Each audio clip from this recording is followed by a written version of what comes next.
There is something about the Pokémon world that has never quite behaved like a real place, but also never quite committed to being obviously fictional.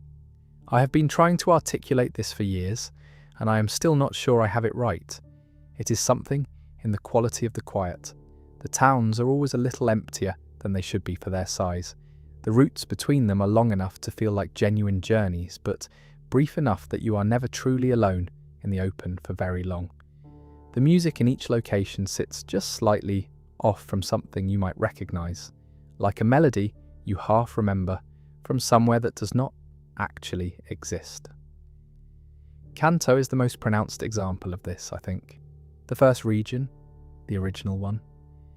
If you find a proper geographical map of the Kanto region of Japan, the real administrative district, and put it next to a map of Pokémon's Kanto, you will notice that the shapes are very nearly the same, simplified obviously, and renamed, and the sea is in slightly different places, but the basic arrangement of the landmass, the way the towns sit relative to each other, the overall geography of the thing, is a child's impression of an actual place, which is exactly what it is. Satoshi Tajiri, who created Pokémon, grew up in Machida, a suburb of Tokyo on the western edge of the Kanto region. He spent his childhood collecting insects from rice paddies, vacant lots, and undeveloped scrubland, those patches of unoccupied land that exist at the frontier of an expanding city before development catches up. He catalogued what he found. He traded specimens with other children.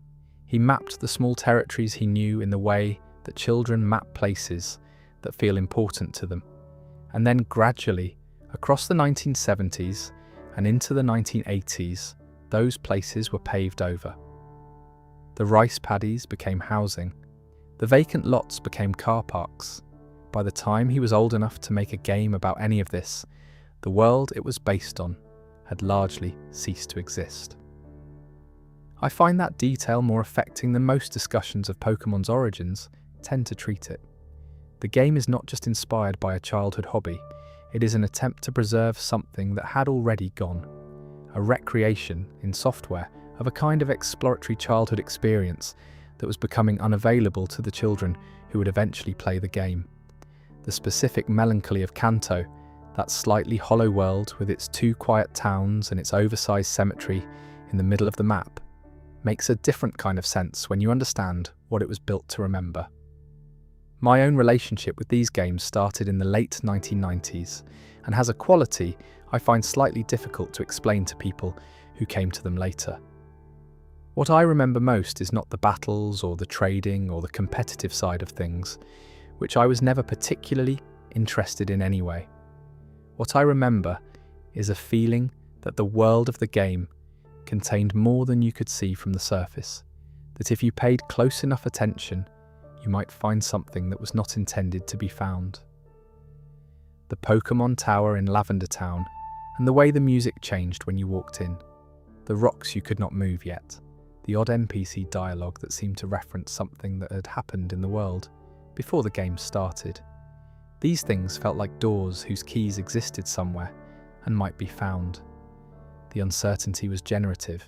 It produced a quality of attention that I have not quite found in the same form anywhere else. Part of what this video is about, I think, is that feeling. The accumulated 30 years of that kind of attention, applied by millions of people, produces an iceberg of genuine depth. Things that were always in the games, but not visible from casual play. Things that were designed and then removed. Things that were never designed at all, but emerged from the space between the things that were. The iceberg is not just the games. It is what happens when people who care about something look at it for a very long time. Anyway, that is where we're starting. This is a long video, and I want to be clear about what it is before we go any further. It is an iceberg video. If you're not familiar with the format, an iceberg chart is a way of organizing information by depth of obscurity. The things visible above the waterline are common knowledge, the things most fans have encountered. The things below the surface get progressively more unusual, more specific, more niche as you descend. Pokémon has been running since 1996, which means roughly 30 years of extraordinarily attentive people paying very close attention to every pixel of every game, every frame of the anime, every line of dialogue, every piece of promotional material. The iceberg they have collectively assembled is, as you might expect, fairly substantial. We're going through 6 layers. Layer 1 is the surface, widely known material that is worth examining because the specifics are often more interesting than the summary. Layer 6 is the bottom, which is where things get genuinely strange in ways that are less frightening and more human than you might expect. In between, we will cover development history that nearly did not happen, glitches that became cultural phenomena, fan theories that have been running for decades without resolution, some of the darker corners of the official Pokédex that people tend to gloss over, and the single most unjust corporate decision any media franchise has made in the last 30 years, which involves a Pokémon that has been quietly exiled for something it did not do. This video is meant to be long. It is meant to meander. There is no twist at the end, no revelation that reframes everything, no escalating tension building toward a climax. It is the kind of thing that is good company for late nights, for winding down, for having on while you're somewhere between awake and asleep, and your brain wants something gentle to hold on to. If you make it through all 6 layers, that is wonderful. If you fall asleep somewhere around Lavender Town, which comes up fairly deep in, that is also fine. The game will still be there when you wake up. One practical note before we begin. Subscribing genuinely helps us keep making these. It is completely free, it takes a moment, and it means we can put more time into videos like this one. Right then, let us go down. Most people who played Pokémon Red and Blue as children probably never questioned the number 151. It felt like a definitive fact, the kind of number that had been decided rather than arrived at. It had a satisfying quality to it, large enough to feel genuinely daunting as a completionist goal, but specific enough to seem intentional. The Pokédex had 151 entries. The game had 151 Pokémon. The number seemed like the point. The thing is, 151 was not the original plan. It was the result. Shigeki Morimoto, one of the lead programmers on the original games, confirmed in interviews that Pokémon Red and Green, the Japanese release, were intended to include 190 Pokémon. The final product shipped with 151. That is a gap of 39 creatures that were planned to exist and at some point were not allowed to. The reasons for the cut were almost certainly practical.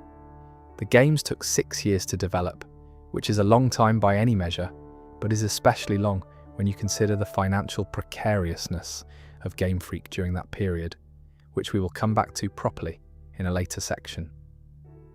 Memory constraints on the Game Boy cartridge format were a genuine limiting factor throughout the project. Each Pokémon requires sprites, stats, movesets, sound effects, Pokédex text, and a range of other data. 190 of them, fully implemented to the standard the team wanted, was apparently more than the hardware could comfortably hold, so 39 of them were removed. What makes this more interesting than a standard development footnote is what those 39 missing creatures left behind in the code. The game's internal index, the system that assigns each Pokémon a number for programming purposes, was set up to accommodate 190 entries. When the 39 were cut, the slots in the index were not removed or reassigned. They were simply left empty. The game shipped with a 190 slot index, with 151 of those slots used for valid Pokémon, and the remaining slots filled by glitch placeholders, like Missing No.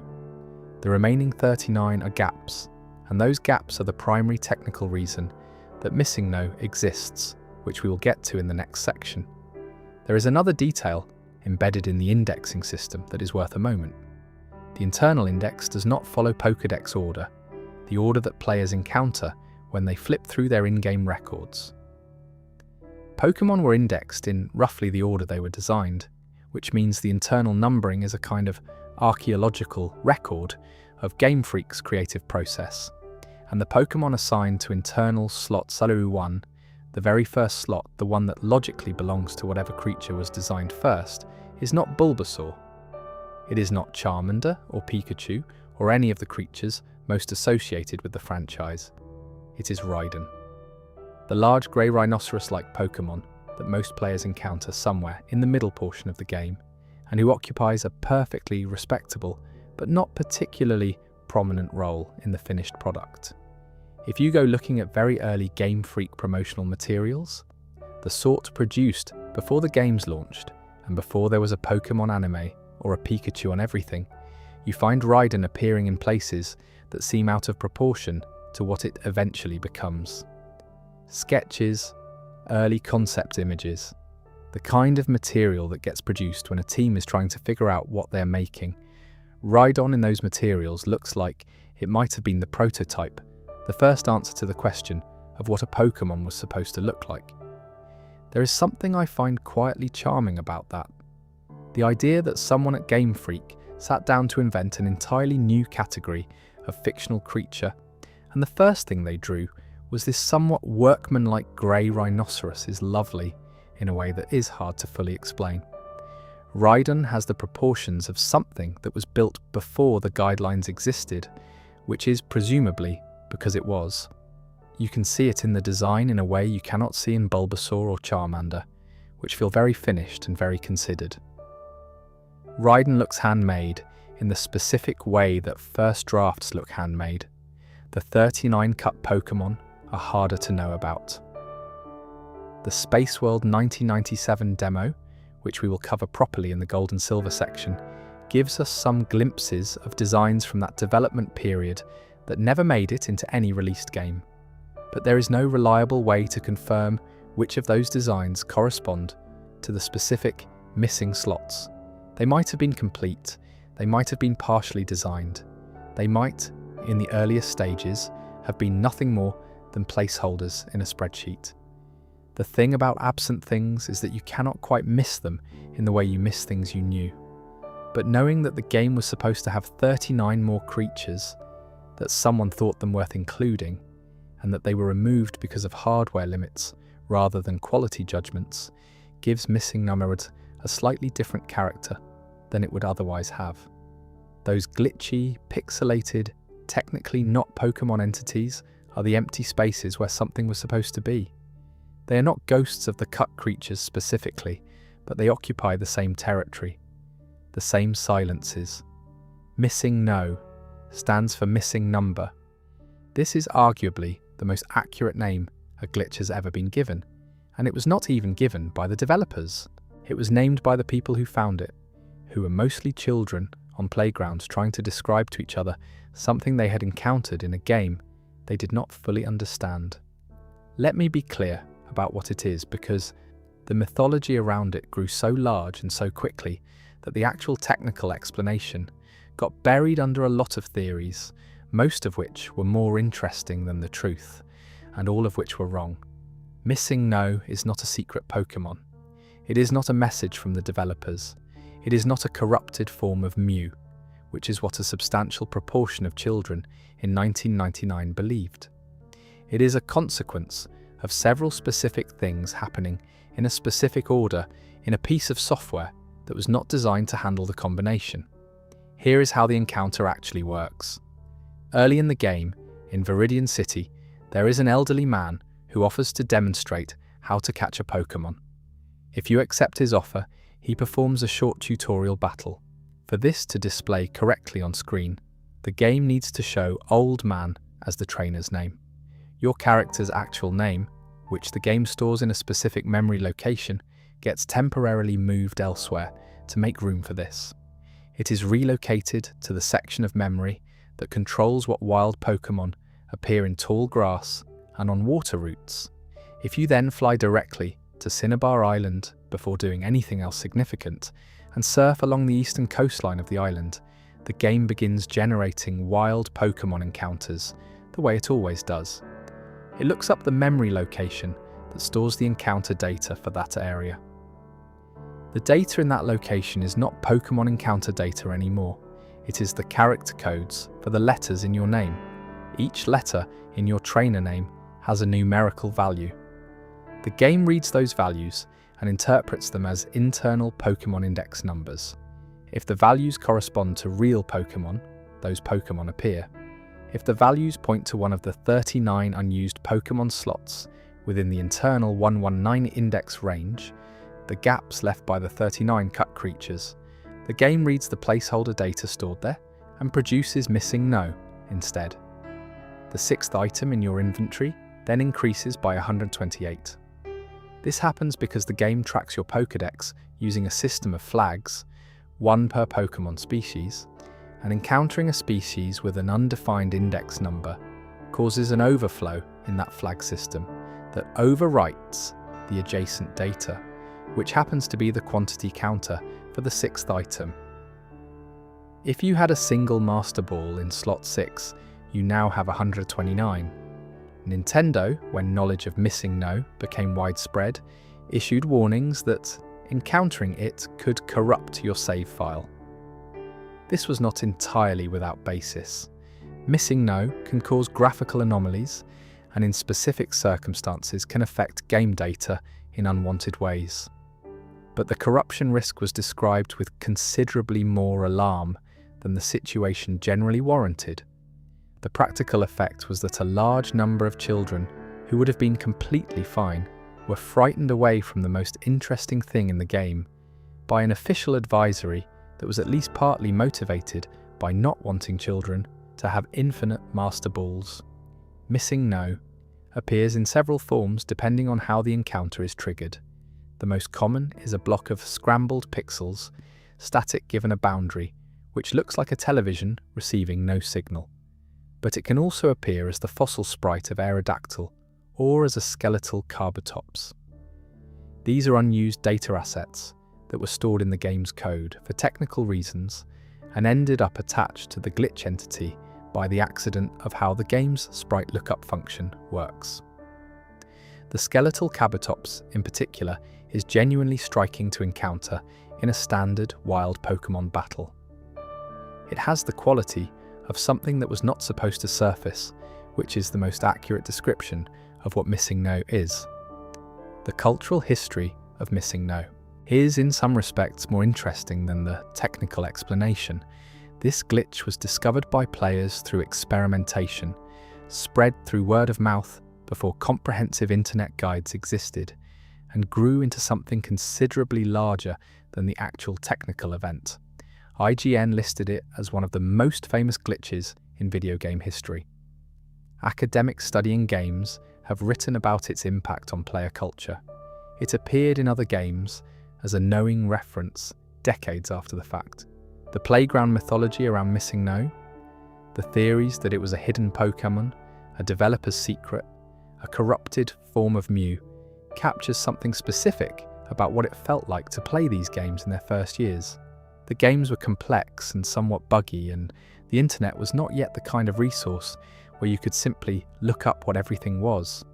Information about Pokémon in 1998 and 1999 had a rumour quality to it because it was transmitted mostly through children, telling each other things they had heard from other children. In that environment, missing no was epistemically equivalent to any other surprising Pokémon claim. You could not easily distinguish the true surprising things from the invented ones, which meant they all circulated together. The reality is more interesting than the mythology anyway.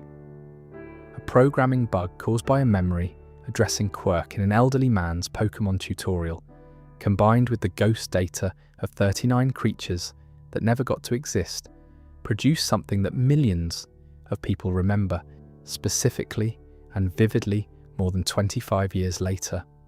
That is a strange kind of legacy for a programming mistake. Before there was a Pikachu in the Macy's parade, before there was a Pikachu plush in the window of every toy shop, before the rounded yellow silhouette became one of the most immediately recognizable images on Earth, the creature Game Freak had in mind for the central role was Clefairy, the small round pink one with the curl on its head and the wings that do not look like they could lift it anywhere significant. There is a manga adaptation of the original Pokémon games by Kosaku Anakubo called Pokémon Pocket Monsters in Japan, which was produced in the same period as the early game development and reflects some of the franchise's original creative intentions. In this version, the trainer's primary partner is Clefairy, not Pikachu. Clefairy is the comedic lead, the central creature, the one the story follows and builds around. It is written clearly as the star. Once you know this, certain things about Generation 1 Kanto start resolving in ways they did not before. Clefairy is present in the game's world to an extent that does not quite match its actual in-game utility. It appears at a reasonable point in the early game and is perfectly usable but not dramatically powerful. From a pure game design perspective, there is no compelling reason for it to have the profile it has in the environment, and yet the world is full of Clefairy in a way that feels slightly displaced from its mechanical importance. There are Clefairy dolls. Must Moon is built around Clefairy's relationship with moonstones and their apparent extraterrestrial origins. The Pokédex number puts Clefairy in the first 40, a position of significant early prominence. The Pokémon doll item, which has a specific mechanical function in the game, is based on Clefairy's design. What it feels like, with the hindsight, is a world that was designed around one mascot and then had the mascot changed late in the process. Not late enough to require rebuilding everything, but late enough that the original choices left visible marks on the world. The switch to Pikachu happened before the anime launched, and Pikachu's specific advantages for the mascot role are clear in retrospect. Yellow is an immediately eye-catching colour in a way that pink, while perfectly good, is not in quite the same commercial contexts. Pikachu's proportions, round but with pointed ears, and that distinctive zigzag tail are immediately legible at very small sizes and can be drawn with minimal information, which matters considerably for merchandise and branding at scale.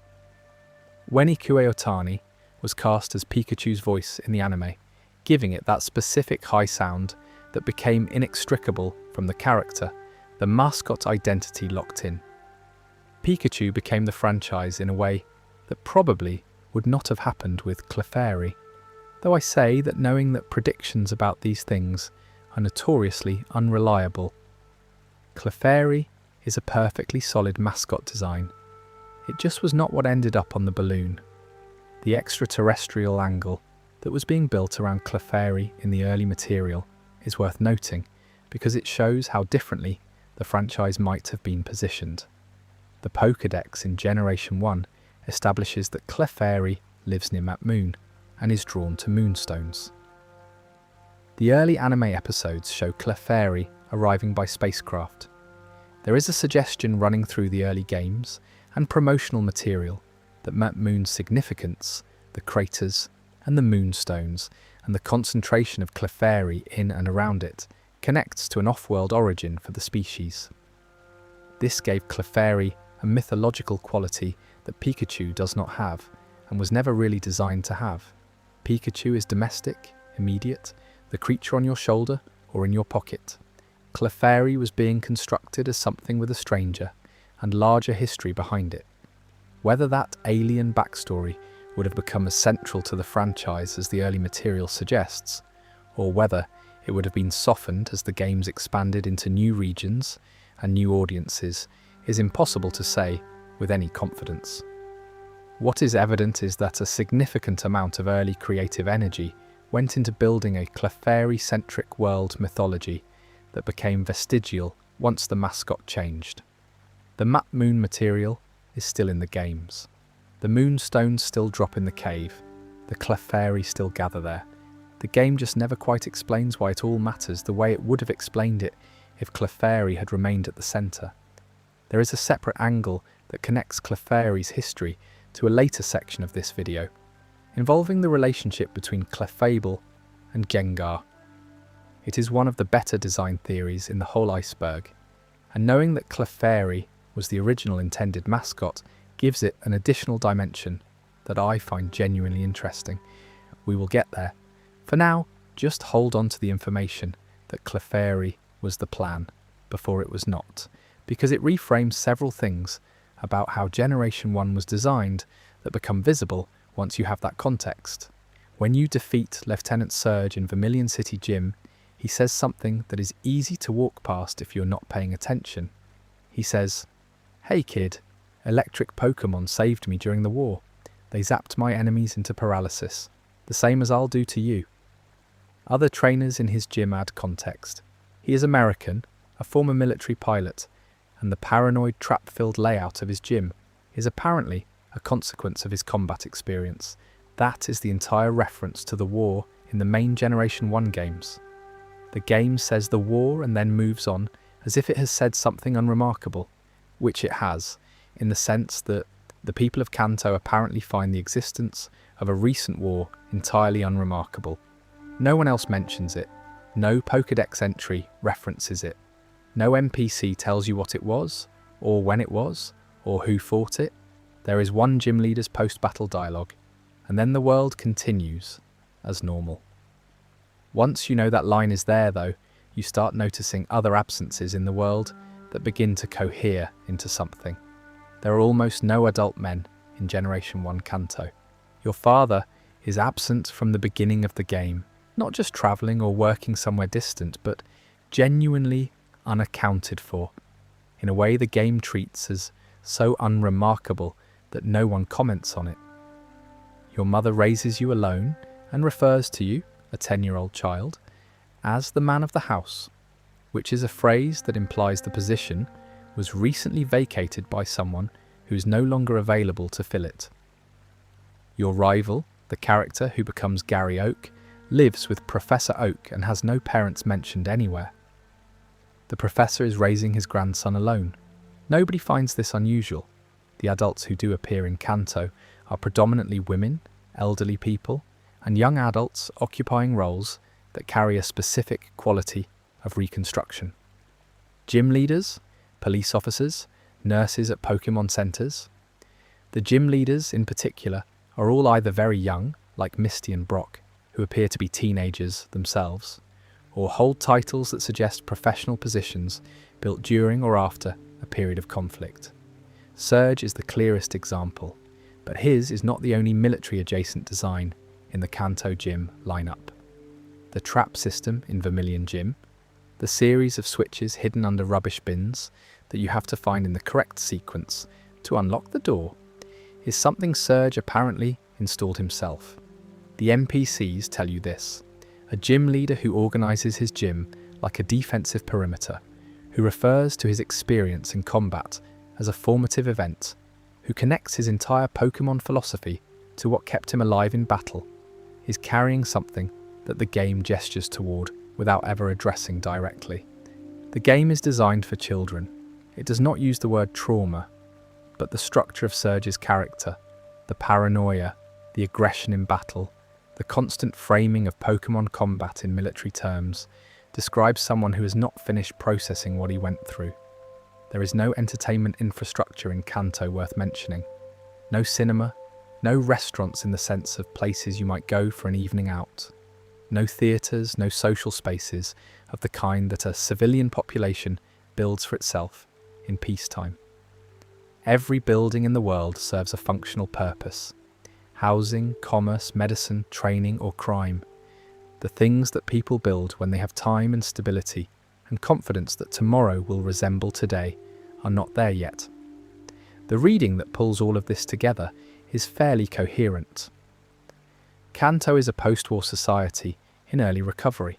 The generation that would currently occupy the middle of the age range, the generation that fought, is substantially gone. The survivors became figures of authority or went into the only industries still operating at scale. The children who grew up during and after the conflict are now the ones going on Pokémon journeys, which might be partly the reason the game encourages this so aggressively. A society that has recently lost a generation of adults needs its young people to go out and do things. The player character's mother permitting her 10-year-old to walk alone into wilderness full of genuinely dangerous creatures makes a certain grim kind of sense in this context. The alternative, keeping a young person confined at home, in a world where home means absence and limitation, might feel worse than the risks of the outside world. The world outside might actually be safer now than it was. The dangerous years are over. This is the peaceful version. Lavender Town is worth a moment here. It is a town built around a Pokémon cemetery, a 7-floor building called Pokémon Tower, packed full of graves. It sits near the eastern edge of the Kanto map, not at the centre of the region, not tucked away somewhere peripheral. It is placed where you will pass through it. The sheer scale of what Pokémon Tower implies, the number of graves it represents, does not quite fit with a world being presented as basically stable and safe. Kanto is a world that has recently had a lot to bury. Lavender Town is where it went to do that. None of this is stated. There is no historical document in the game explaining the Great Pokémon War or whatever it was. There is one NPC's dialogue, a consistent and inexplicable absence of adult men, a world with the structural feel of somewhere still rebuilding, and a cemetery at the centre of the map. That is everything the game gives you. It is enough.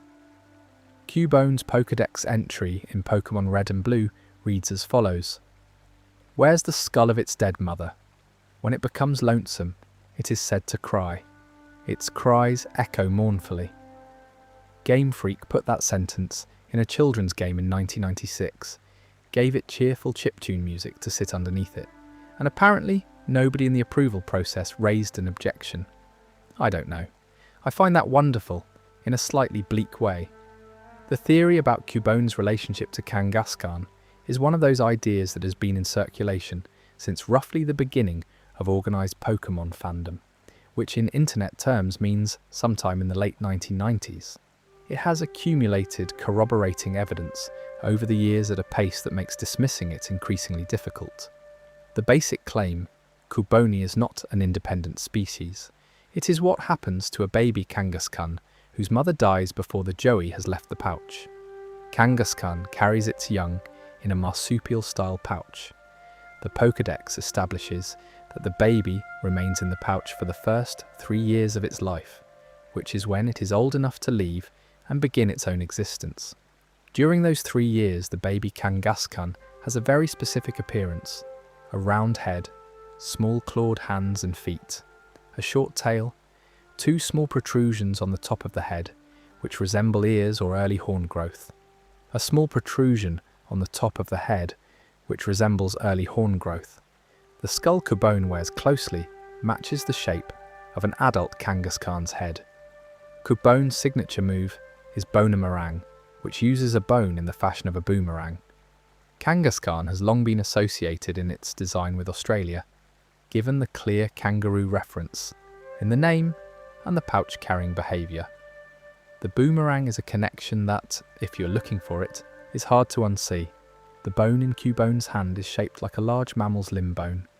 The ghost Marowak encountered in Pokémon Tower is described as a mother killed by Team Rocket while protecting her child. She cannot leave because she died before she could know her child was safe. That is exactly what Kangaskhan's Pokédex entries describe as the species-defining characteristic. Kangaskhan will endure any suffering to defend its young.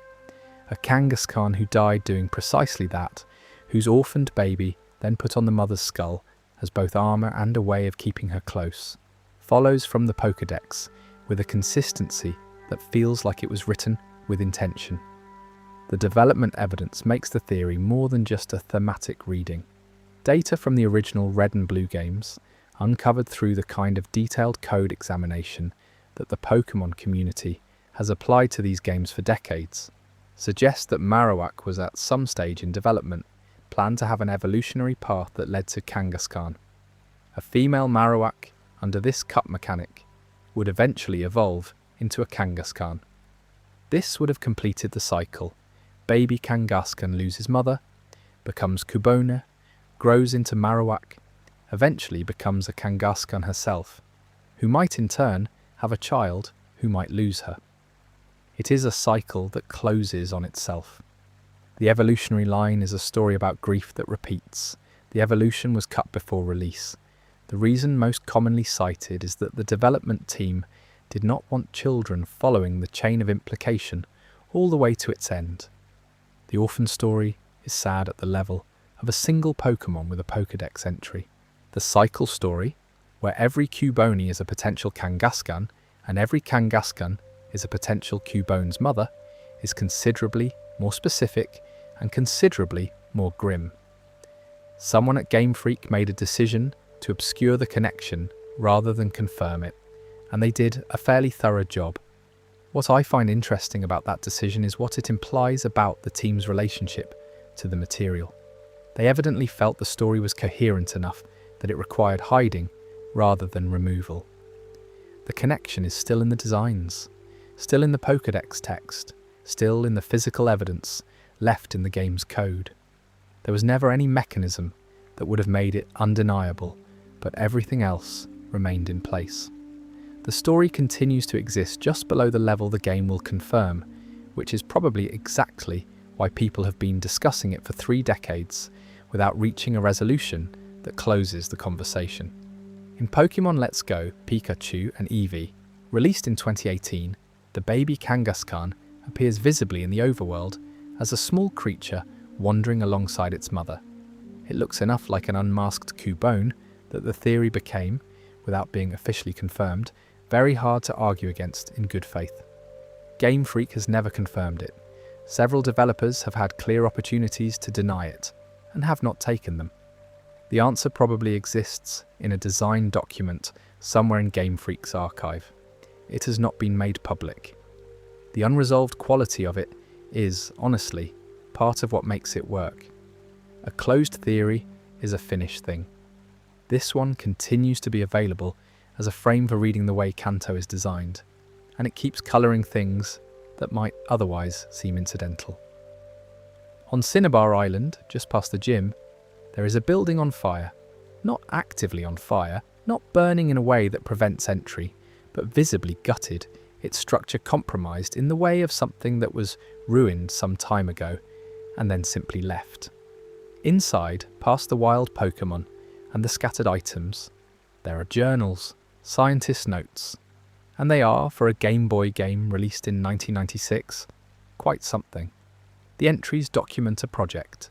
The scientists found a Pokémon in South America, specifically in the jungles of Guyana, which they believed might be the genetic ancestor of all other Pokémon. They called it Mew. They took DNA samples. They began attempting to use those samples to create a genetically enhanced clone. The entries chart the progress of this project with a kind of incrementally alarmed tone that documents acquire when the people writing them are beginning to suspect they have made a significant mistake.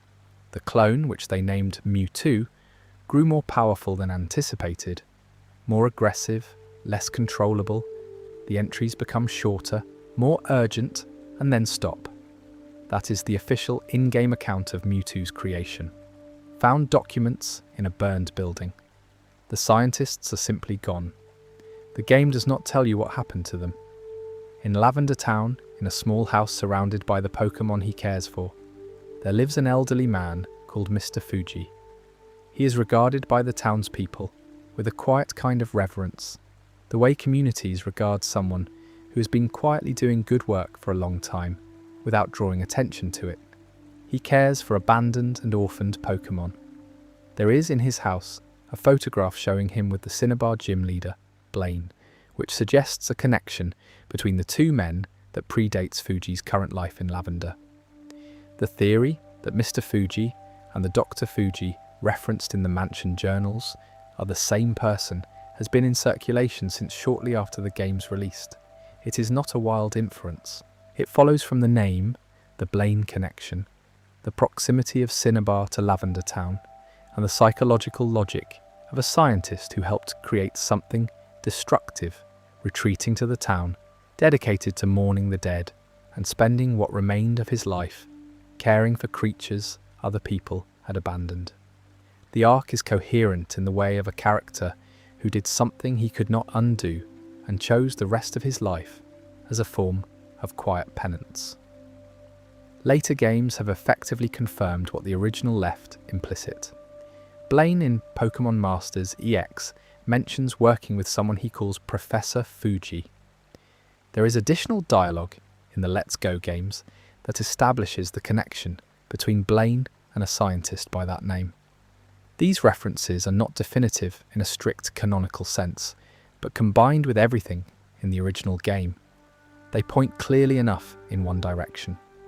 The Ditto angle connects to the same location and is worth a brief mention. In Pokémon Yellow, the game that most closely tracks the anime's premise, Ditto can only be found in two places: the Pokémon Mansion on Cinnabar Island and Cerulean Cave, which is Mewtwo's habitat after you defeat it. In Generation 1, Ditto and Mew were the only two Pokémon capable of naturally learning the move Transform. They weigh exactly the same, 4 kilograms precisely. Both are genderless. Ditto's behaviour, its ability to take on the form and attributes of any Pokémon it encounters, could be described as a failed version of what Mew was supposed to provide in the cloning experiments. An organism that can become anything because its genetic material is already universal. No developer has confirmed this theory. Shigeki Morimoto has been asked about it and has not confirmed or denied it. Game Freak's consistent approach to unconfirmed fan interpretations is to say very little, which means the absence of denial is the most information the public record offers on the subject. It is not nothing.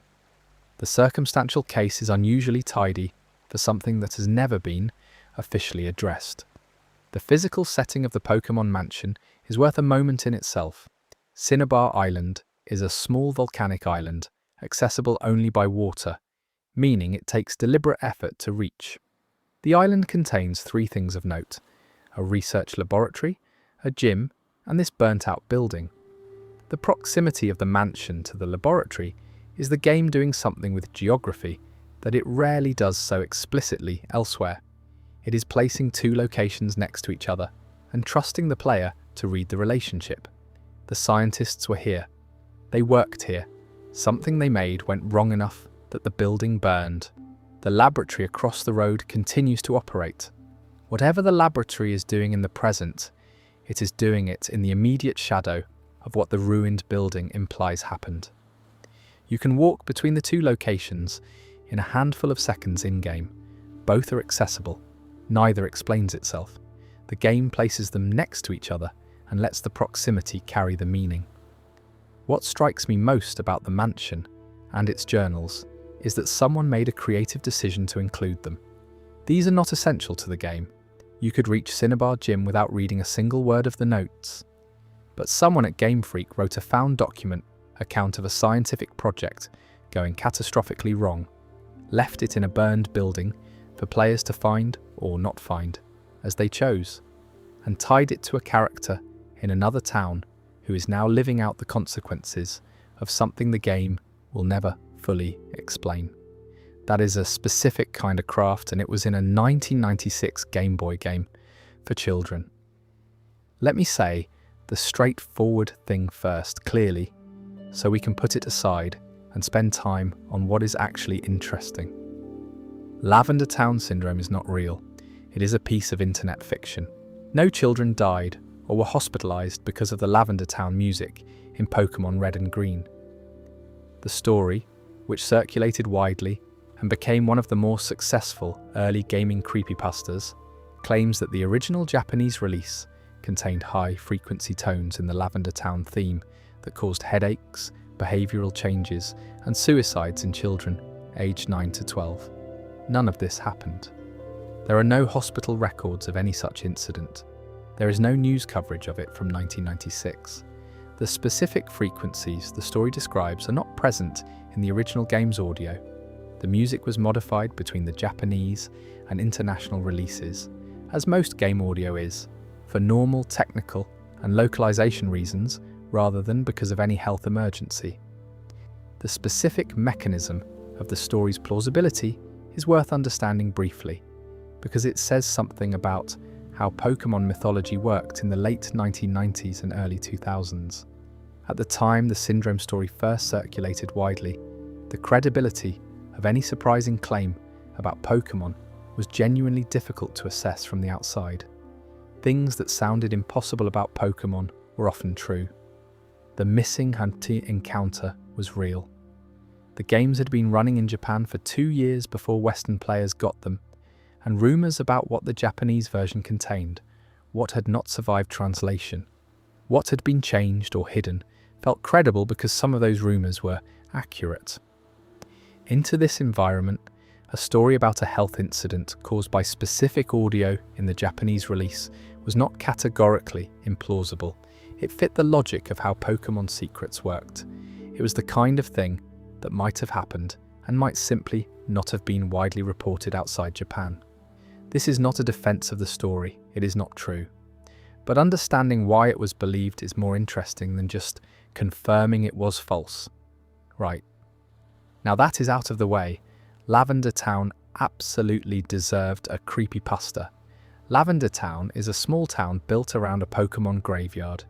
Its central landmark is Pokémon Tower, a 7-floor structure filled with ghost-type Pokémon and the graves of dead Pokémon. The town exists to process grief. It is not at the edge of the Kanto map, not tucked away in a corner where you might avoid it. It sits near the middle of the journey. You pass through it. The story that plays out there, which involves a murdered Marowak whose spirit is trapped because she died before she could know her child was safe, is one of the more emotionally complete sequences in Generation 1. You resolve it, to the extent it can be resolved, by defeating her ghost in battle, which is a slightly strange way to give someone peace, but works within the game's internal logic. The whole sequence has a weight to it that is distinct from anything else in the first 2 games. The music was composed by Junichi Masuda. It is unusual.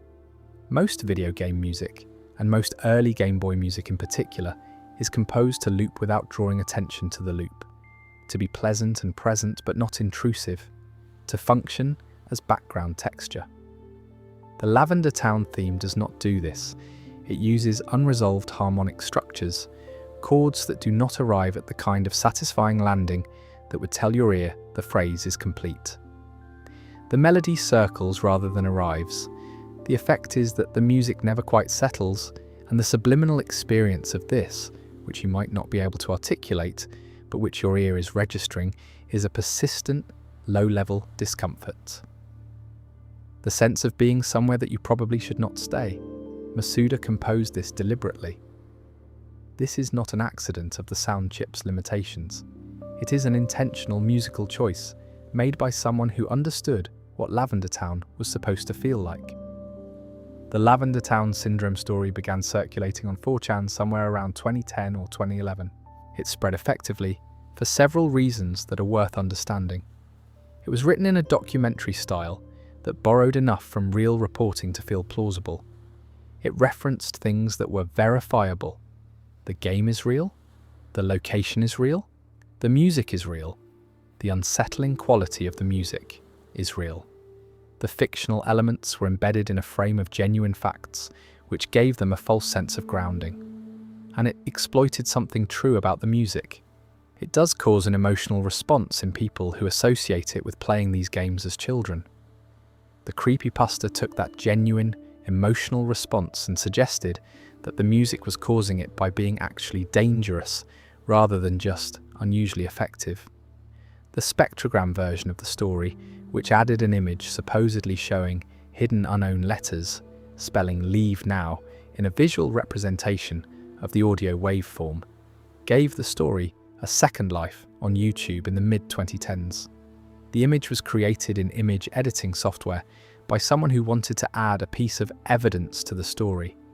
The audio does not contain hidden messages, but it circulated widely enough and looked convincing enough that many people who encountered the story in its YouTube form saw the supposed evidence before they saw any examination of whether it was real. The White Hand story is a separate but related piece of Lavender Town mythology. It claims that one of the developers secretly programmed a ghost Pokémon into the game, a disembodied hand in an advanced state of decay that could only be encountered in Pokémon Tower. There is no such creature in the game's code, but the premise fits the location well enough that it does not feel categorically implausible until you think carefully about what it would require. The location earns that kind of story. The reason these stories persist among people who have long known they are fictional is that Lavender Town was designed to unsettle in a way that the rest of Kanto was not. The creepypastas grew from material the game had already created. They are a fan response to deliberate craft. Someone noticed what the game was doing and chose to extend it further than the official version went. That is, in its way, a form of respect for what Masuda and the team built in 1996. On December 16, 1997, at 6 in the evening, in Japan, the 38th episode of the Pokémon anime aired on TV Tokyo. It was called Den-no Senshi Porygon, Electric Soldier Porygon in English, and its premise was routine for the series. Ash and his friends investigate a problem with the Pokéball transfer system and travel into a virtual reality environment accompanied by a Porygon that serves as their digital guide. Team Rocket interferes.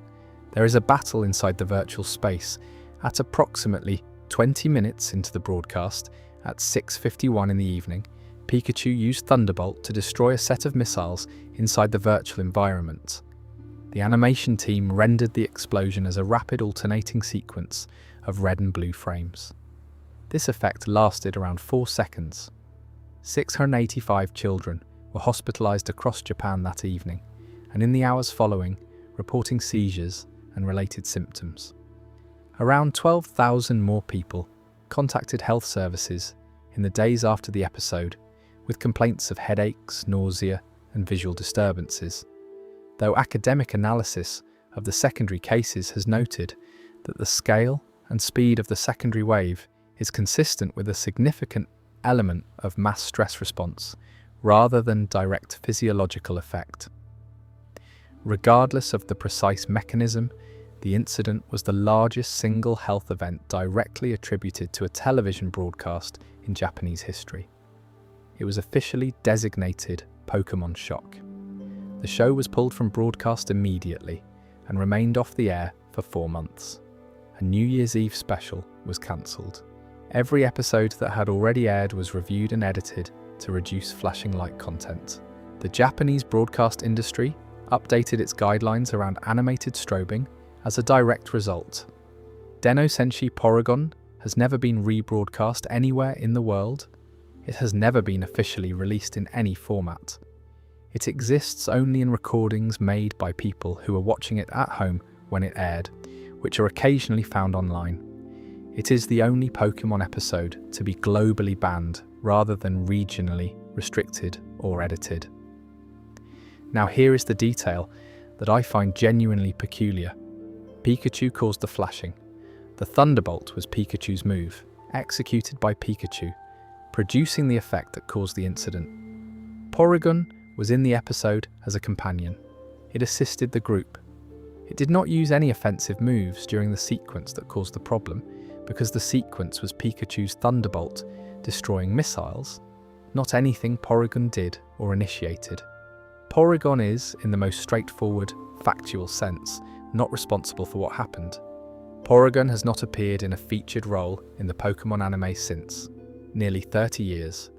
Its Generation 2 evolution, Porygon 2, introduced in Pokémon Gold and Silver in 1999, has never had a featured episode.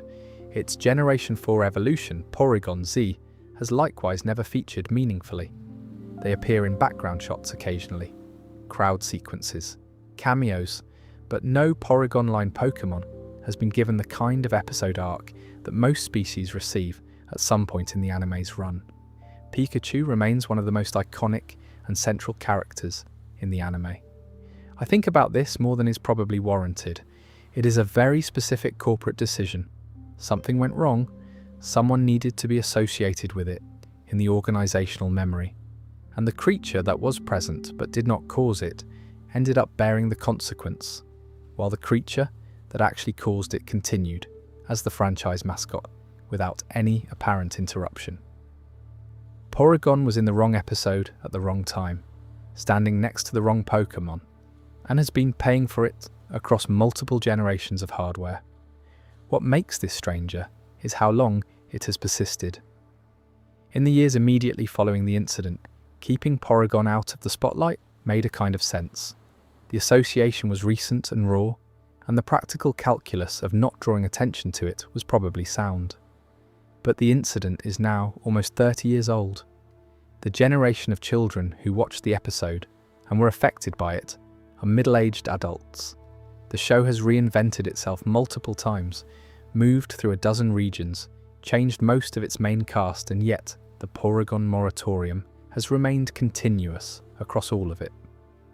At some point, the corporate decision to keep Porygon sidelined ceased to be a response to a recent event and became simply a settled institutional fact, one that no one in the organisation has apparently judged worth revisiting. Porygon exists in the games. It has two evolutions. It is usable in competitive play. It appears in the anime's background crowd shots, invisibly, without prominence. The show simply refuses to give it a story. There is probably not a meeting scheduled for this. There is probably not a regular review of whether Porygon should be rehabilitated. It has simply remained in the background because it is in the background, and the inertia of institutional decisions like this one is extremely difficult to overcome once enough time has passed. The other notable banned episodes are worth passing through briefly. Beauty and the Beach, episode 18, was withheld from the American market because James from Team Rocket wore an inflatable suit with large breasts in a swimsuit contest. It never aired on Cartoon Network in 2000, even after significant editing, and then disappeared again. The Legend of Dratini, episode 35, was banned in the United States and some other Western markets because it contains sustained scenes of real firearms being pointed at human characters, which American broadcasting standards found impossible to adequately edit out. The Jinx episodes, including Holiday Hijinks and the Ice Cave, were banned across multiple regions because Jinx's original character design, featuring dark skin and large pink lips, was widely perceived as a blackface caricature. Jinx was later recolored purple in all official game materials. The episodes remained banned. This is a simple observation that rewards attention the longer you give it. Gengar and Clefable have nearly identical body proportions. They are not the same height. They share the same general silhouette, a rounded central body, short stubby limbs, pointed ear-like protrusions, a tail. If you take a Clefable sprite and fill it solid, removing all interior detail and rendering it as a single dark shape, the outline you produce is almost indistinguishable from a Gengar. The correspondence is precise enough that it reads as deliberate to most people who notice it. Gengar's official Pokédex species classification is the Shadow Pokémon. Not Ghost Pokémon, though it is a ghost type, Shadow Pokémon. Multiple entries across different generations describe Gengar hiding in shadows, mimicking shadows, appearing as an unaccountable patch of darkness in spaces that should not have one. The red and blue entry, which was the first, says, if you feel a sudden chill in a dark room and notice a shadow moving that should not be there, it is a Gengar following you. The classification is not describing how Gengar looks, it is describing what Gengar is. In Generation 1, Gengar is Ghost and Poison type. Clefable is Normal type. In the mechanics of Generation 1 specifically, Normal type is immune to Ghost type moves, and Ghost type moves cannot affect Normal type Pokémon. The immunity operated bidirectionally in those early mechanics. Normal could not touch Ghost, and Ghost could not touch Normal. Two Pokémon with matching silhouettes, one named the Shadow Pokémon and described as hiding as a shadow, mechanically pass through each other as if the other does not exist. Game Freak has never confirmed that Gengar is designed to be Clefable's shadow. They have also not denied it. This is consistent with their general approach to fan interpretations of their design choices, which tends towards saying as little as possible. The absence of denial is the most the public record provides, and it is not a particularly satisfying level of resolution. What is observable, independent of intent, is a specific set of choices, matching proportions, a shadow-based species classification, mechanical intangibility between the two Pokémon, and prominent placement of both in the first generation. Someone made all of those choices, whether they were made with a deliberate relationship in mind, or whether the connection was designed into the visual language and then the mechanical consequence followed from that, or whether it is a happy coincidence that was noticed and appreciated rather than planned, is probably impossible to know at this distance. There is a Pokédex angle that people less often mention. Multiple entry Clefable's Pokédex states it is drawn by the full moon, is sensitive to distant sounds, and is drawn to lunar light. Moon Knights, as sensitive to distant sounds as drawn to lunar light. Gengar's entries in various generations mention moonlight, as Clefable is associated with the moon in its official lore or ruse. Both species are associated with the moon in their official lore. Both are drawn to the same celestial body. Whether this is coordinated design or the kind of thematic coherence that emerges naturally from two species being developed in the same creative period by the same team is, again, something the in Generation 1.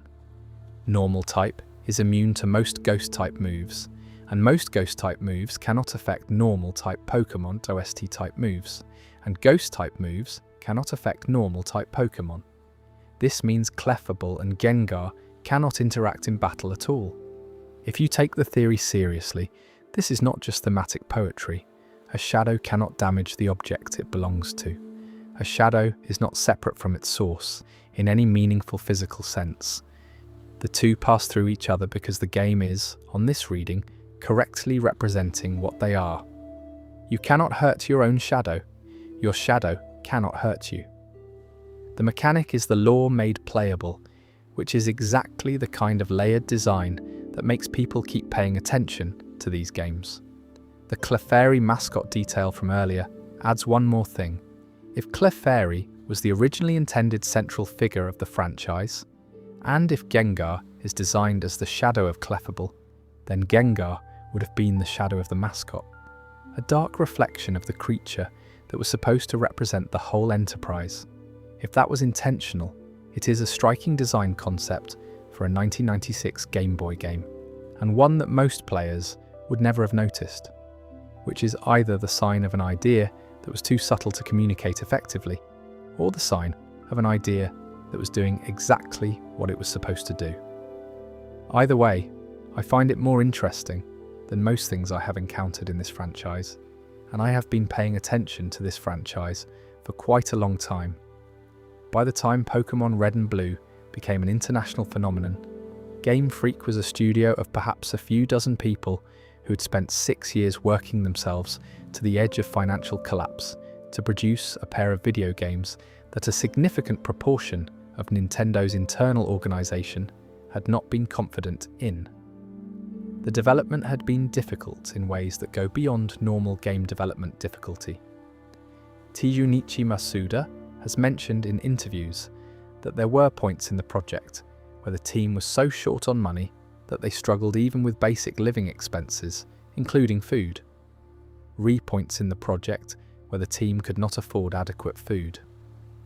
The games were greenlit and kept alive partly through the advocacy of Shigeru Miyamoto, who apparently believed in the project through multiple points where it might otherwise have been cancelled. Then the games became the most significant new video game franchise of the decade, and Game Freak had to work out how to follow that up.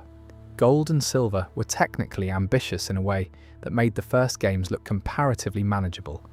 The design goal was a new region, Johto, with 100 new Pokémon, a full new story and gym structure, and the ability for players to travel back to Kanto from the first games and find that world had continued to exist and change. 2 fully realised regions, backwards compatible with the original Game Boy hardware, on a Game Boy Color cartridge.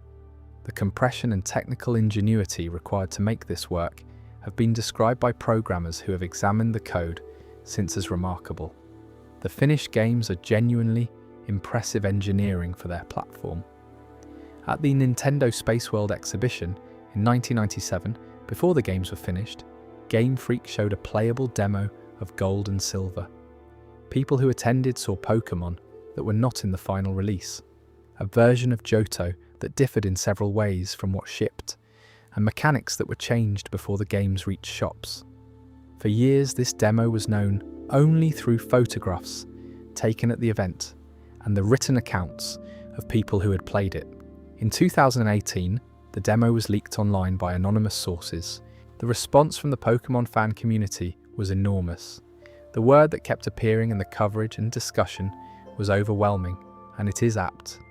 The demo contained approximately 100 Pokémon that were never released in any game, pre-evolutions of existing Pokémon that were cut, alternative designs for what eventually became familiar Generation 2 creatures, early versions of Espeon and Umbreon that were clearly the same concepts, but not yet the finished designs, baby forms for Pokémon like Vulpix, Meowth, and others that had been designed and removed, a version of what became Marill that looked meaningfully different from the release design. There was an enormous amount of design work in that demo that had been invisible to the public for over 20 years. What strikes me about the Space World beta Pokémon, having looked at most of them, is that they do not feel like rough drafts. The cut baby forms, the pre-evolutions that were removed, the alternative designs for creatures that eventually became familiar. They feel, in most cases, like finished ideas that were simply not used rather than half-formed ones that were rightly discarded.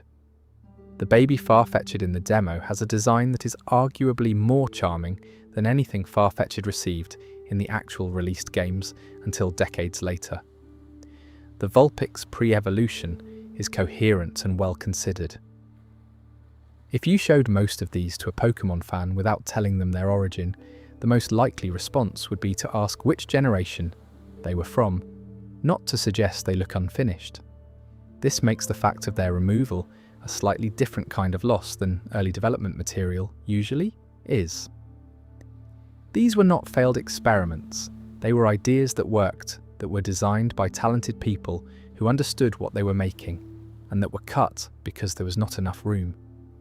The most singularly interesting piece of information to come from related revelations around the same period, Pikachu's original designer, Atsuko Nishida, confirmed in 2018 that Pikachu was planned to Heihei. It was removed from the games because it was deemed unnecessary for game balance.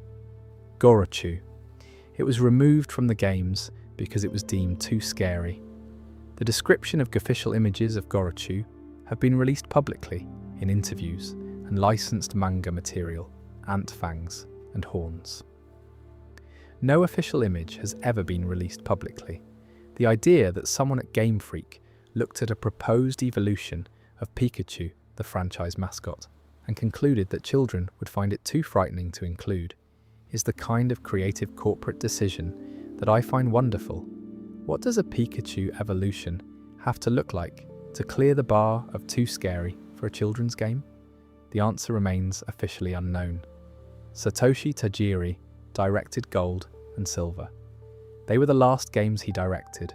After they shipped in Japan in November 1999, he stepped back from directing Pokémon titles and has not returned to that role. Junichi Masuda took over for subsequent generations and remained the primary creative director through several games before himself transitioning away from that role in more recent years. Tajiri has remained president of Game Freak. He has maintained a notably private profile for most of the time since, a small number of interviews, occasional public credits, for a person whose childhood memories of catching insects in a Tokyo suburb generated what is now the most financially successful media franchise in history, by most measures of total revenue across all products and media. The modesty of his presence in the conversation about that franchise is quite something. There is a truck on the dock in Vermilion City, positioned near where the SS Anne is moored. Accessing it requires that the ship has already departed, which means you need to have already completed the relevant story beat. The truck is a decorative environmental element It has no interactive function. There is nothing underneath it. The HM move strength cannot be applied to it in any way that produces a result. It is a prop. For roughly the first decade of the game's existence, a substantial number of children believed with genuine conviction that a level 50 Mew was hidden underneath this truck and could be found if you performed the correct actions. The spread of this rumour is worth understanding in the context it happened in. Pokémon in 1998 and 1999 was a game that most of its players did not fully understand, which was not unusual for the era. The internet, as a resource for comprehensive and reliable game information, was not accessible to most of its audience. What a 10-year-old in 1999 knew about Pokémon was primarily what other 10-year-olds had told them, filtered through however many retellings and misrememberings and creative elaborations had accumulated between the original observation and the current conversation. Gaming knowledge existed in an oral tradition passed between children through playground conversation, notes, and the back pages of gaming magazines that occasionally included tips of uncertain reliability. The truck rumour circulated in this environment and had the same epistemic quality as any other surprising claim about Pokémon, because surprising claims about Pokémon were warranted. The missing Note glitch was real. The item duplication was real. You could legitimately encounter unusual things in the Cinnabar Island coastal waters. The game contained a real Mew obtainable through a specific sequence of actions discovered through community experimentation, which we should talk about briefly because it is considerably more interesting than the truck. The actual Mew glitch involves the way the game stores the most recently used special stat from a trainer battle in a specific memory register, which then influences what wild Pokémon appear on the next route the player enters. If you identify certain trainers whose corresponding special stat value maps to Mew's index number, trigger the encounter in the correct sequence without triggering the trainer's line of sight first, and then enter a specific route, Mew will appear as a wild Pokémon at level 7. It is catchable and technically legitimate within the game's mechanics. It is genuinely in the code in a way that can be accessed through player actions, even though it was not intentionally accessible by design. Both the truck Mew and the glitch Mew felt, from the outside of understanding them, like secrets that someone had left in the game specifically for an attentive player to discover. Both circulated through the same channels. From the perspective of a child in 1999, there was no obvious reason to believe one and disbelieve the other. The games genuinely contained surprising things. Surprising things that were not in the games, were indistinguishable in the information environment from surprising things that were. The specific feeling this produced, the sense that the game might still have something in it that no one had found yet, that you might be the person who found it, is something that is genuinely difficult to reproduce in the current environment. It required a combination of information scarcity, a genuinely complex and somewhat buggy piece of software, and an audience of curious children with a lot of free time and a high tolerance for trying things that might not work. It happened once around these particular games, in the late 1990s. There is a secondary phenomenon worth noting, which is how quickly the truck rumour was accepted, even by children who had no particular reason to trust their source.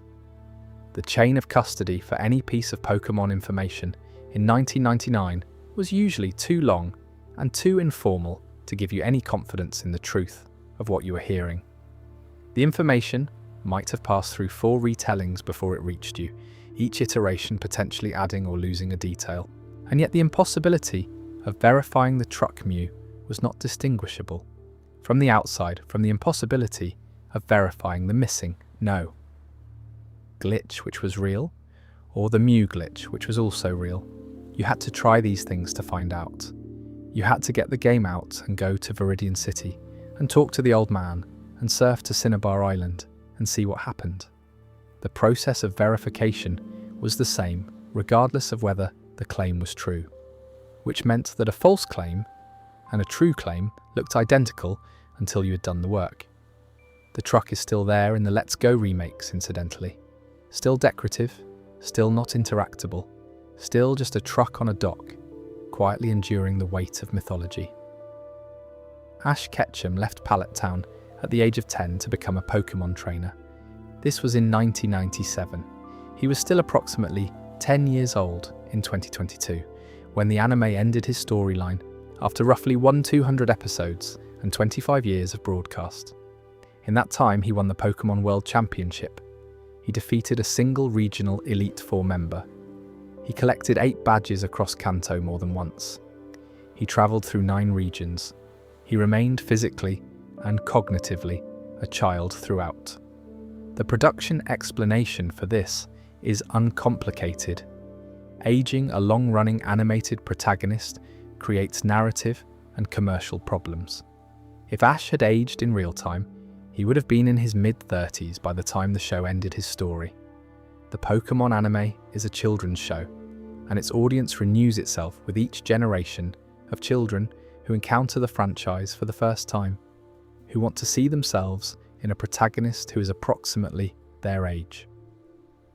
The choice not to age Ash is the same choice that keeps Bart Simpson permanently in 4th grade, that keeps most long-running animated children's characters in a kind of temporal suspension. It is a production decision more than a mystery. The theory that grew around Ash's eternal youth, though, is considerably more interesting than the production explanation. In the early episodes of the anime, Ash is struck by lightning while shielding Pikachu from a flock of attacking Spearow. He survives this, or appears to, and then experiences what the episode presents as a vision or dream. He sees Ho-Oh, a golden legendary Pokémon, flying across a rainbow sky.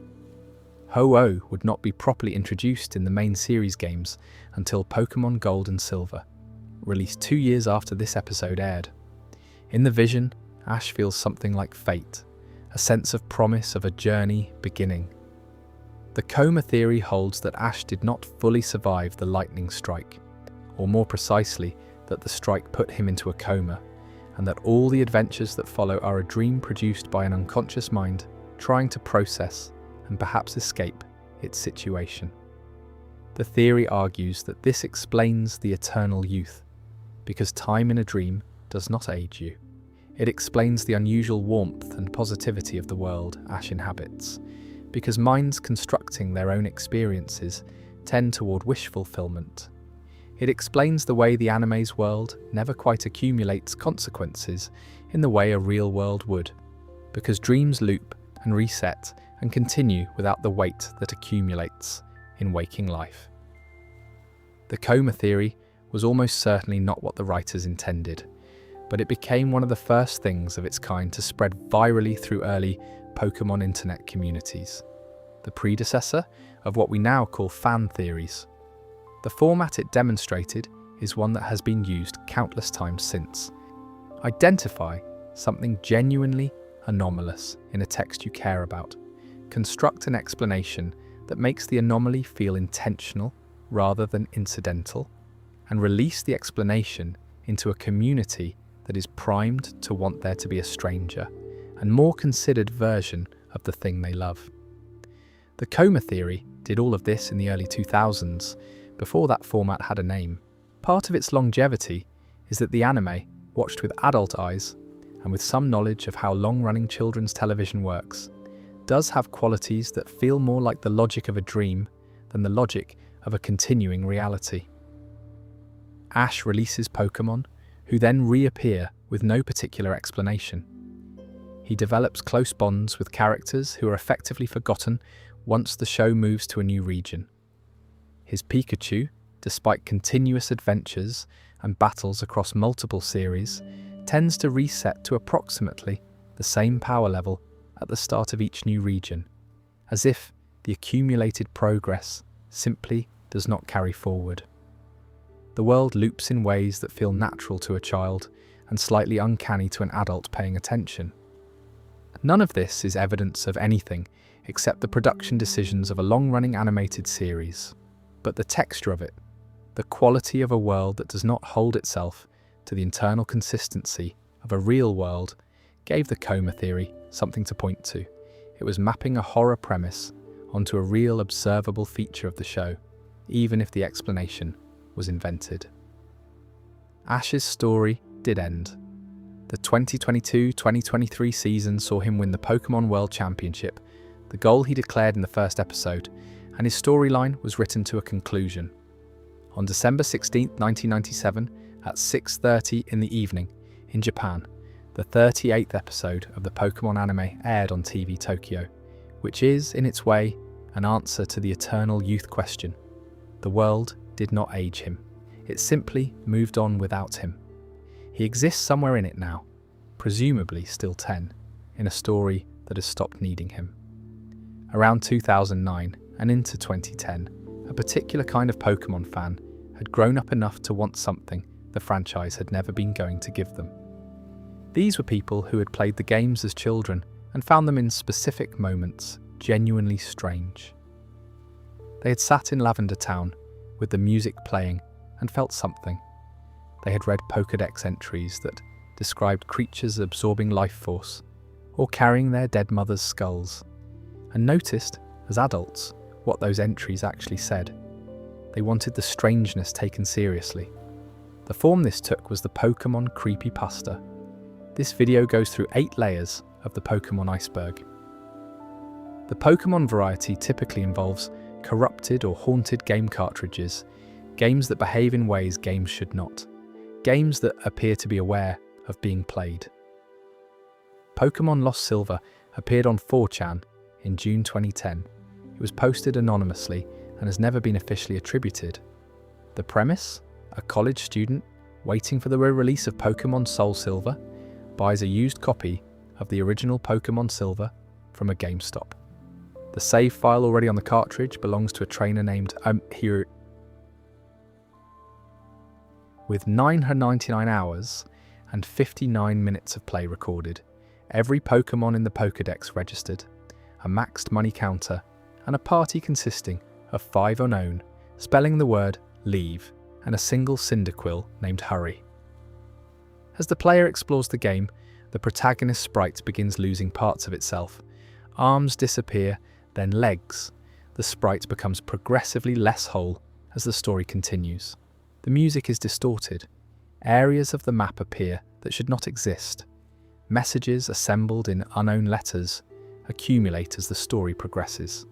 The game moves through stages of increasing disorientation before arriving at an ending that implies the trainer in the save file is trapped somewhere, or dead, or occupying some state between the two that the game's code is partially encoding without being able to complete.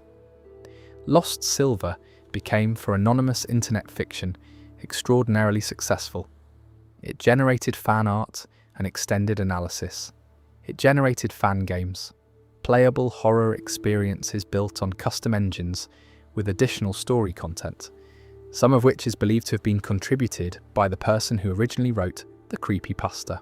The story resonated in a way that most of the genre does not, probably because it used Pokémon Silver specifically, a game that its audience had a deep emotional relationship with, as its material. The horror was not generic haunted game horror. It was this specific game, these specific locations, this particular world, behaving wrongly. Pokémon Creepy Black is an older entry in a different register. Built around Generation 1, it describes a haunted cartridge with an unusual built around Generation 1. It describes a haunted cartridge with an unusual starter option. Alongside Bulbasaur, Charmander, and Squirtle, there is a Pokémon named Ghost. Against any opponent, trainer, or wild Pokémon, causing the opponent to stand still, fade to black, and the game to print Ghost used Curse. Over time, the Ghost uses this move on characters throughout the game. Eventually, on the Old Man in Viridian City. Eventually, on the player character, the Ghost uses Curse on the Old Man in Lavender Town SE than Lost Silver, and more mechanical, which suits Generation 1's aesthetic. The horror is a game performing an action. Games are not supposed to perform, acknowledging directly that it is being played by someone it can reach. Hypno's lullaby is a separate piece that drew on the actual Pokédex entries for Hypno, which describe the Pokémon using hypnosis to put humans to sleep and dragging them away. The story framed this as a lost episode of the anime. It is not something the story framed this as a haunted, fan-made song inspired by the anime, Ning, because it illustrates the broader point. Hypno's official Pokédex text already contained the material the creepypasta needed. The story barely had to invent anything. There is a reason this genre emerged around Pokémon, specifically, rather than attaching itself equally to other franchises of the same era. It is not just the size of the audience, though that matters. It is that Pokémon had a specific and unusually sophisticated relationship with the idea of the game as a window into a real world. The Pokédex was designed as an in-world scientific record, not just a game interface. The entries read as observations about actual creatures rather than character descriptions for a fictional product. When those entries described something disturbing, they did not feel like genre horror. They felt like field notes from a world where the disturbing thing was simply true. Finding a corrupted cartridge in that context, a Pokémon game that behaved in ways it should not, that seemed to know it was being played, had a specific texture that a haunted Zelda cartridge or a haunted Mario cartridge would not have had in quite the same way. The Pokémon world was already asking you to treat it as a place that continued existing when you were not playing it, a world with its own logic and its own dark corners. The creepypastas extended that invitation into territory the official products were not going to explore. That is the thread running through all of these. They are not imposing darkness onto a franchise that does not contain it. They are following material that was already there, in the Pokédex, in Lavender Town, in the way the games discuss Pokémon dying and being grieved for. The fan horror community in the years around 2009 to 2013 paid very close attention to what the games were already doing and chose to take it further than the official products were going to go. That is, in its way, a form of genuine engagement with the material. Someone at Game Freak has been quietly putting disturbing content into the Pokédex entries for 30 years, and as far as the available record shows, no one has ever formally asked them to stop.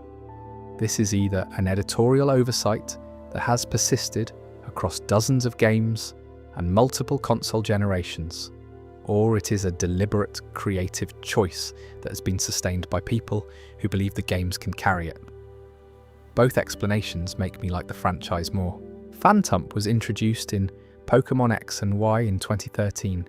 It is a ghost-type Pokémon that resembles a small round creature with a tree stump on its head. It is, by any reasonable aesthetic standard, quite cute. Its Pokédex entry. According to old tales, these Pokémon are stumps possess its Pokédex entry. According to old tales, these Pokémon are stumps possessed by the spirits of children who died while lost in the forest.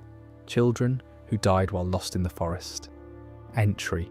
Someone else approved it. It's shipped in the game. Parasect is interesting from a design perspective, rather than just a text perspective. Paras, its pre-evolution, is a small insect with what look like mushrooms growing from its back. The Pokédex establishes that these mushrooms are a separate organism, a fungus called Tochukaso, which is gradually consuming the host. When Paras evolves into Parasect, the process is complete. Parasect's Pokédex entries confirm this. The mushroom has fully taken over. If you compare Paras and Parasect's sprites, the change in the eyes is immediately visible. Paras has eyes that are dark and present. Parasect's eyes are blank, white, empty. The creature inside is, by the Pokédex's own account, no longer meaningfully present. What is walking around is the fungus, using the insect's body. This is a direct and fairly accurate representation of what certain species of Ophiocordyceps fungi actually do in the natural world. The organism, sometimes called the zombie ant fungus, hijacks the nervous system of ant hosts, alters their behaviour to maximise spore dispersal, and eventually kills them. Whether someone at Game Freak knew about this specifically when they designed Parasect in 1996, or arrived at a similar concept through independent thought, is not something the public record confirms. What is true is that the concept is in the game, rendered as a design detail in the eyes of a Pokémon children carry on their teams. Yamask from Pokémon Black and Whites in 2010 may be the single most concentrated example. The Pokédex entry, each of them carries a mask that used to be its own face when it was human. Sometimes they look at it and cry. Yamask was a person. It died and became a ghost Pokémon. It carries its own former face as an item. It experiences grief about this on a recurring basis. This is in a children's game, presented without resolution or context, in the same format as entries that say things like, "It loves the taste of fruit."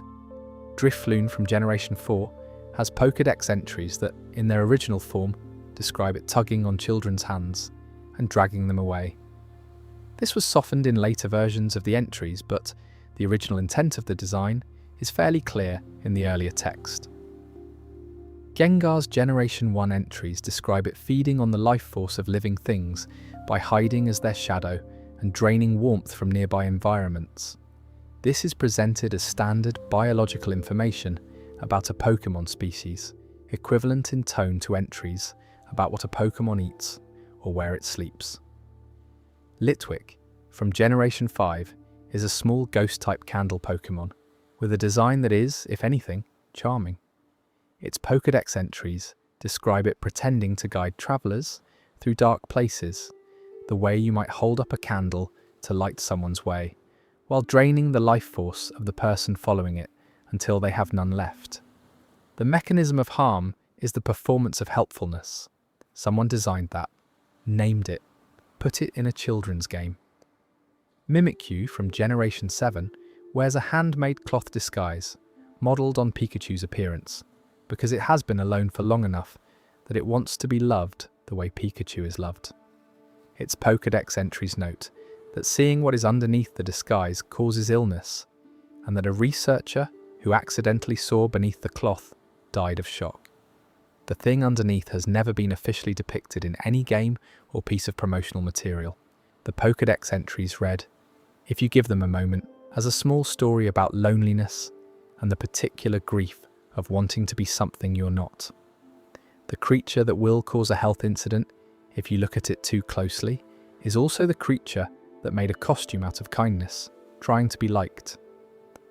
That combination of darkness and pathos is in a children's game, quietly. Shedinja is perhaps the most interesting because its horror is encoded mechanically rather than just textually. The game tells you that looking through the hole in Shedinja's hollow shell will steal your soul. This is canonical within the game's world. Shedinja's battle mechanic, Wonder Guard, makes it impervious to all damage. Shedinja's battle mechanic, Wonder Guard, makes it impervious to direct damage from non-super effective attacks, which still means most Pokémon can affect it with status moves, and indirect damage implies that something has already gone wrong. The soul theft is not flavor text sitting separate from the game mechanics. It is expressed in the mechanics. Taken together, the Pokédex describes a world where the creatures walking alongside 10-year-old trainers include things that were once human children, things that drain life force, things that kidnap children, things fully consumed by parasitic organisms. This world is navigated by a child protagonist using a handheld device. No one in the fiction finds any of it worth remarking on. The games have enough respect for the world they're building to take these things seriously as facts about it, and that honestly is quite good writing. Before Game Freak was a video game development studio, it was a fanzine, a handwritten, self-illustrated, self-distributed magazine about arcade games, started in 1981 by a teenager in Machida, a suburb of southwest Tokyo, who wanted to document the places he spent his time and the things he thought about there. Satoshi Tajiri wrote it himself, drew the illustrations, and distributed it to the arcades and the people who went to them. It was called Game Freak, which is now the name of the studio, which means the studio is named after the magazine its founder made as a teenager. Ken Sugimori, who would go on to design the vast majority of the original 151 Pokémon, joined as an illustrator for the magazine, which is where the creative partnership that eventually produced Pokémon began. The insect collecting detail from the opening of this video is worth returning to briefly here, because in this context it means something slightly different. Tajiri said it directly in interviews. The link cable between two Game Boys was a digital version of two children showing each other what they had found in a meadow. The catching, the cataloguing, the trading, the completionism, all of it maps onto what he did as a child in those rice paddies and vacant lots. This is not a retrospective interpretation applied by critics. The nostalgia in Pokémon is not incidental to the design, it is the design. The development of the original games was, by multiple accounts, genuinely difficult in ways that go beyond normal creative challenges. Game Freak in the early 1990s was a company of perhaps 10 people working on a project that Nintendo had greenlit but was not uniformly confident in. There were extended periods during the 6-year development when staff were not being paid. Junichi Masuda has mentioned in interviews that there were periods when the team could not afford adequate food. These are the conditions in which Pokémon Red and Blue were made. The games to Pokémon Red and Blue were made under conditions of long hours, low pay, and severe financial strain at Game Freak. Franchise launch in the history of the medium were produced by people who were, at various points during their creation, not sure the studio would survive long enough to finish them. Shigeru Miyamoto's role as an internal advocate at Nintendo is credited in various credible accounts with keeping the project alive through several points where it might otherwise have been discontinued. The specifics of that advocacy are not well documented in public sources, but the general claim appears with enough frequency and in enough credible contexts to treat as broadly accurate. The Western release was not guaranteed. Nintendo of America's initial response to Pokémon was cautious. A game built around trading and collecting creatures was not obviously translatable to Western markets in the mid-1990s. The Pokémon anime, which launched in Japan in April 1997 and then in the United States in September 1998, created enough of an audience among Western children that Nintendo recalculated. The games launched in North America in September 1998, the same month the American anime began airing, and the combined media push generated the momentum that made everything that followed possible. Without the anime, it is genuinely unclear whether Pokémon would have been released outside Japan at all.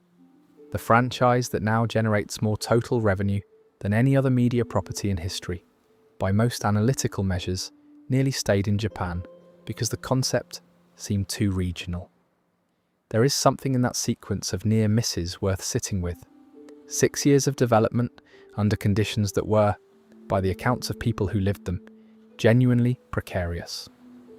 Multiple points where the project might have been cancelled. A Western release that required an animated television series to make it plausible to a cautious regional office. The most financially successful media franchise in history came into existence through a series of contingencies, each of which might individually have ended it.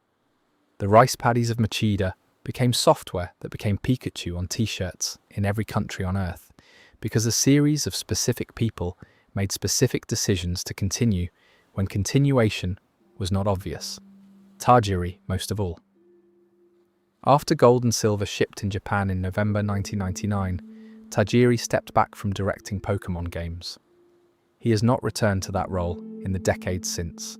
He has maintained an extremely private public profile, very few interviews, limited appearances at events, credits in the games without prominence in the conversation about them.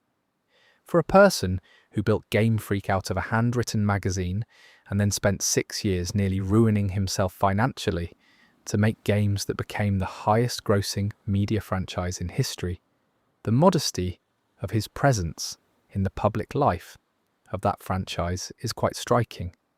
What he thinks about what Pokémon became, how he relates to a franchise that now features hundreds of creatures where he originally conceived around 190, whether the recreation of his childhood insect collecting feels to him like it worked or like it became something else. The public record offers almost nothing. In the opening sequence of Pokémon Red and Blue, during Professor Oak's introductory speech, there is a figure in the background of one of the early frames who is clearly female, standing in what appears to be a laboratory environment. She is in the game. She is not named. She is not referenced anywhere in the game's story. She has no function. No official explanation has ever been offered for her presence. The most commonly advanced theory is that she is a remnant of a development phase in which a female player character was planned for the original games. Pokémon Red and Blue shipped with only a male protagonist. The option to play as a female character was not introduced in the main series. The option to play as a female character was not introduced in the main series until Pokémon Crystal in 2000, almost 5 years after the original Japanese release. Blue and then removed, it is plausible that some piece of concept art or an early sprite survived into the final game's opening sequence without being caught during quality review. Game Freak in 1996 was a small team under significant pressure producing a large project. Oversights of this kind are not difficult to imagine. The simpler alternative is that she was an early design for a supporting character who was removed or redesigned during development and whose visual elements survived in the opening through the same kind of quality review gap. Both explanations fit what is observable: a female figure in a lab setting in the opening frames of the game who belongs to no character the game ever identifies. The female protagonist history in the main series has its own thread that is worth following briefly. Chris, the player character introduced in Pokémon Crystal in 2000, is the first playable female protagonist in the series. Her introduction was significant enough that she's been remembered with specific affection, and her design is distinct enough that she remains recognizable to people who played Crystal at the time. Chris was also, after Crystal, never used again. When Pokémon Heart Gold, and so Chris was also, after Crystal, never used again in the main series games .LD and Silver, the female protagonist option was a new character named Lyra. Chris did not appear. The standard treatment of main series protagonists is to leave them associated with their own generation without actively replacing them. Chris was actively replaced. She is the only main series protagonist to have been officially retired in this way, substituted with a different character when the games she originated in were remade. The specificity of that matters to people. The others remain somewhere in the world. Red exists. He is on a mountain in the sequel games. He returns in various forms. The protagonists of later generations exist somewhere, even if they are not visible. Chris does not exist in Heart Gold and Soul Silver. A different person with a different design stands where she would have stood. For players who played Crystal and felt an attachment to her as the first female protagonist in the main series, this is a different kind of absence than the ordinary kind. It is an active erasure rather than an omission. The fan response has been sustained and specific enough over the 15+ years since the remakes released that it constitutes a genuine and ongoing cultural position within certain parts of the community. She has not been forgotten.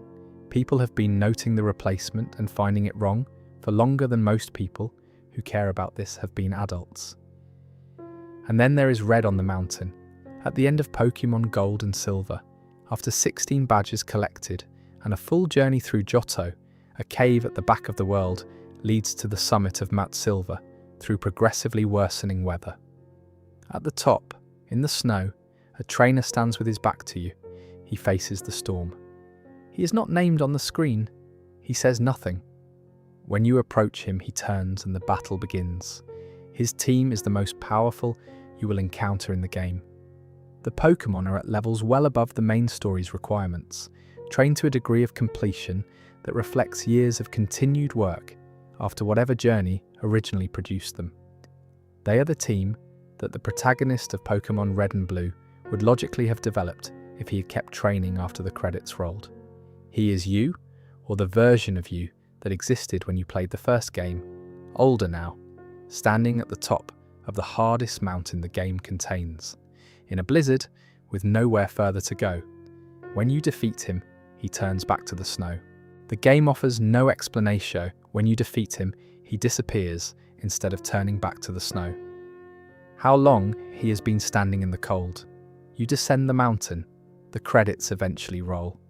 This is, in my opinion, the best single moment in the Pokémon franchise. Not the most dramatic, not the most technically sophisticated. The best because it needs no elaboration and receives none. It is the game's answer to the question every Pokémon game implicitly raises, which is what happens when you have done everything, when you have won every fight and collected every badge and become the champion of everything available to you. The answer is you go to the coldest place you can find, and you stand there in the snow alone with the best team you ever built, waiting for someone else to climb up and give you something to do. The image is not tragic. Red is not suffering. He is simply there in a place the world has moved past. The franchise continued to Johto and Hoenn and Sinnoh and everything after. The franchise continued to Johto and Hoenn and Sinnoh and everything after. And Red, though once at the top of that mountain, later shows up again in other regions, of this particular iceberg. And that is where I'm going to leave it. There is something comfortable about the iceberg format as a structure for thinking about the things you care about once you have spent time inside one. The idea that any creative work or any piece of history has more beneath its surface than is immediately visible is not a melancholy observation. It is a reassuring one. It means the surface is not the complete picture. It means there is always more to find if you look. Pokémon has been a specific kind of invitation to this for 3 decades. Since 1996, millions of people, many of them with the particular quality of attention that comes from having loved something since childhood, have paid extremely close attention to everything the franchise has produced. Games, anime episodes, promotional materials, development histories, code. The accumulated body of thought that has grown from that attention includes genuine scholarship, extraordinary fan archaeology, some of the most successful internet horror fiction of the last 20 years, and an argument about whether Cubone is a Kangaskhan that has been running continuously for most of that time without arriving at a definitive resolution. There were things this video did not cover.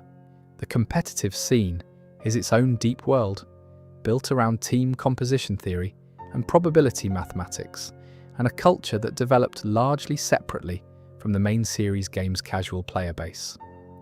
The trading card game has its own history, including a period in the late 1990s and early 2000s when certain cards held enough real-world monetary value that schools across Western countries banned them from the premises. There is lost media in the franchise, early promotional materials, regional dubbing differences in the anime, some official products that exist now only in the memories of people who saw them, and grainy scans of things people photographed decades ago. The Mystery Dungeon spin-off series tells stories about Pokémon that operate at a level of emotional seriousness the main series has rarely attempted, including endings that a reasonable adult would describe as devastating. The relationship between the franchise and the competitive battling community, which developed almost entirely in parallel with the official products and generated its own culture and terminology and mythology, could fill a video on its own. Most things in this franchise could fill a video on their own. That is ultimately what the Iceberg is about, a world large enough that all of that sustained attention has not exhausted it. Future videos probably. If you made it through all 6 layers, thank you for spending this time here. If you fell asleep somewhere in the middle layers and are only now coming back to consciousness, hello. The mountain is still there. Red is still standing in the snow. The truck in Vermilion City still has not. Red disappears from Mount Silver after you defeat him in Pokémon Gold, Chishishi, Silver. These games were built by a person trying to remember a place that was disappearing while he watched. The rice paddies and vacant lots of Machida, paved over by the time Satoshi Tajiri was old enough to make something out of what they meant to him, live now in the software of a franchise that exists in some form on every phone, every console, every collectible shelf in the world. That is a strange and specific kind of preservation.